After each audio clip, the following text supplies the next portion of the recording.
на амандманите кои што посучено се погодија за животната средина. И денот го завршивме со едно ваше излагање кое што јас го сватив како своевидно експозе за буџетот за 2021 година, каде што вие ги објаснувате позициите на буџетот. Неколку дена барам можност да ги соочиме аргументите, заради тоа што имам почит кон вашето познавање за економијата како професор, но сепак треба да се соочиме со реалноста и да го прифатиме фактот дека не се ништо повеќе од голи тези. Најпрвен морам да го повторам заклучокот пред сите вас, а и за вас, дека овој буџет, согласно сите аргументи и критериуми, е тотално неразвоен и дека нема да ја заокружи ветената цел, а воопшто нема да ја подобри економијата или да одговори на предизвиците со кои што се соочуваат граѓаните. Може да се изборувате, да си ги читате партиските соопштенија, ама на нас како пратеници на опозиција, пред и над се е да ве соочуваме со вистината. А вистината е следна, дека ова е буџет за богатење на мафијата, која што е на власта, за осиромашување на народот. Ке одиме со ред. Рековте вчера дека се намалени средствата за вработување и за набавка на возила и мебел, и не сте во право, а ќе бидам брутално искрен и ќе ви кажам дека излажавте. Споредувавте со одредени години кои што воопшто не може да се споредат, ама кога ќе ги видите позициите на буџетот, вистината е следна. Вака, ставката за плати на доместоци за разлика од 2021 година во однос на онаа за 2020 година е 24,5 милиони евра поголема. Тоа значи дека оваа година ние ќе потрошиме 24,5 милиони евра повеќе за вработување него 2020 година. И не сте во право и свесно сакате да ги манипулирате граѓаните. Кажете ми, министер, вака, како може да се намали нешто кое што евидентно има зголемување за 21%? Тоа е ставката за привремени вработувања. Велите нема за нови возила и за мебел. Не сте во право. Председателот Стево Пендаровски 1 милион денари за набавка на нови возила. Владата на Република Македонија 19% повеќе за привремени вработувања. Министерство за политички систем купување мебел за 200% повеќе. Министерството за надворешни работи 211% повеќе за привремени вработувања. Министерството за финансии повеќе 34% за привремени вработувања, и тука исто и на вас ќе ви честитам како и на министерот Бесими, сте веле поскромен во однос на другите институции.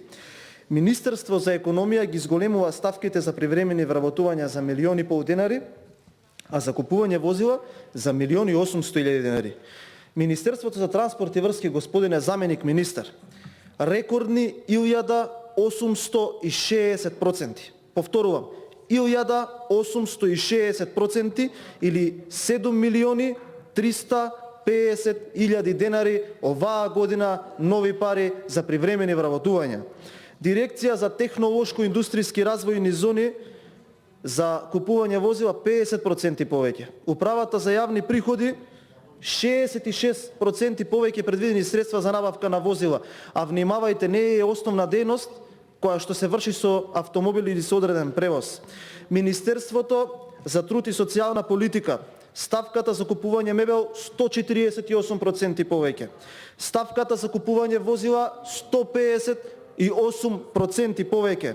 Нема да има лаптопи за учениците и IT помагала, ама затоа ставката за набавка на мебел во Министерството за информатичко општество и администрација за цели 240% повеќе. Вие ќе вработувате, а народот ќе гладува.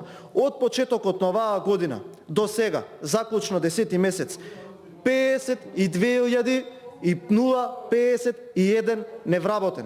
Над 52.000 лица ги загубиле работните места. Тоа значи дека 170 лица по просек на ден го губат работното место. Тоа е повеќе од транзицијата. И тоа може јасно да се види, и овие податоци се исклучиво произвлечени и произнесени од податоците на Агенцијата за вработување. Народот ќе нема за леп, за лекарства, луѓе дома ќе се лечат заради тоа што немаат пари да се тестираат и да дадат 7-8.000 денари за основни лекарства за справување со COVID-19, ама затоа ќе има вработување.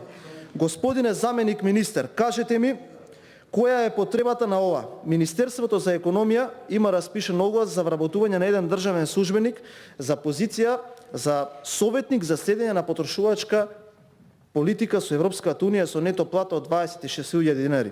Агенција за супервизија и осигурување вработува еден државен службеник на позицијата со работник за лиценцирање со нето плата од 36.000 денари. Еден државен службеник на позицијата со работник за спроведување на ИПА програми вработува Министерството за локална самоуправа со плата од 23.000 денари. Тројца државни советници, од кој еден на позицијата помлад инспектор за девизно и надворешно трговско работење, еден помлад соработник за девизни прекршоци и нормативни работи и еден помлад соработник за аналитика и статистика на девизните прекршоци вработува Министерството за финансии. Во време кога државата се соочува со дефицит од медицински персонал, ЈЗУ Универзитетска клиника за инфективни болести и фербилни состојби наместо медицински и здравствени работници, кој ќе помогне за спречување со COVID-19, замислете, објавува оглас за работување на 5 јавни службеници, и тоа за позициите референтни администраторни шалтерски работници со нето плата од 19.000 денари. Замислете. Значи во време на екна пандемија, клиниката за инфективни болести наместо да вработува здравствени работници, вработува 5 шалтерски работници. Замислете. Ова не се единствените огласи. Имено преку Агенцијата за вработување се објавија овој период над 160 нови огласи за вработување на државни јавни службеници. Каде е тука кратењето?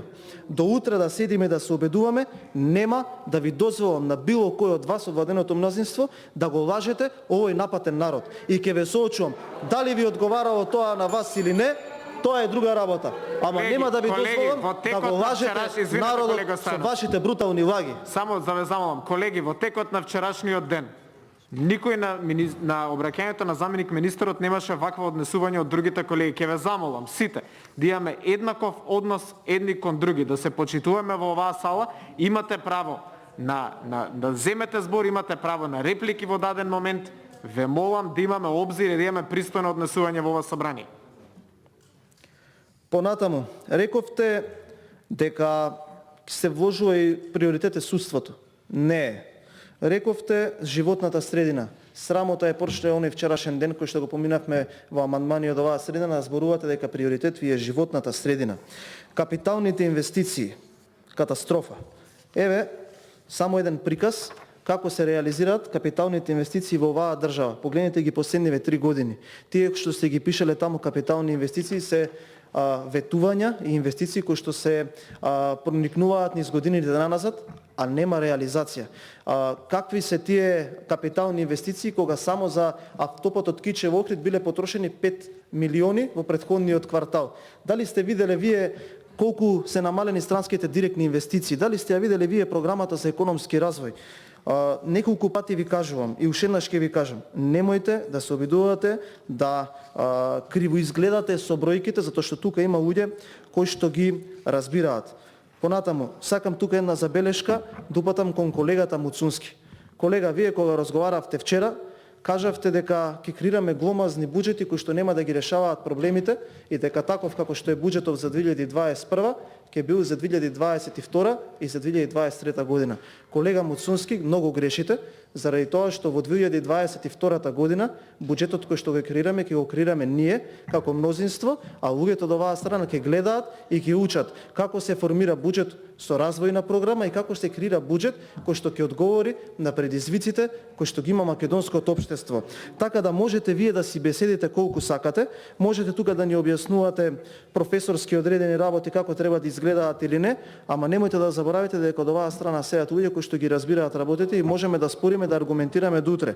Како што кажав, ВМРО ДПМН има поднесено доста амандмани, претежно најголемиот дел од нив се со 3 постулати: заштита на здравјето на граѓаните, стимулирање на економијата преку реализацијата на капиталните инвестиции и заштита на животната средина и заштитување на спречување на аерозагадувањето и заштитата на таа средина која што треба да продуцира една нормална средина за живење на граѓаните на Република Македонија. Секој од овие амандмани, како што кажав, е во постулат и во разговор со граѓаните и стопанските комори, а во теков на денов ќе отвориме доста суштински амандмани, па ќе видиме дали се ова што се разговара е само онака да се каже колку само да е речено или стварно се мисли за доброто на народот. Оние популарни зборови и оние партиски соопштенија не ви поминуваат, заради тоа што министерството кое што вие имате можност да го менаџирате и целата оваа суштина на комисијава за која што седиме ние тука и оваа сфера од општеството покрај здравствената е во најголема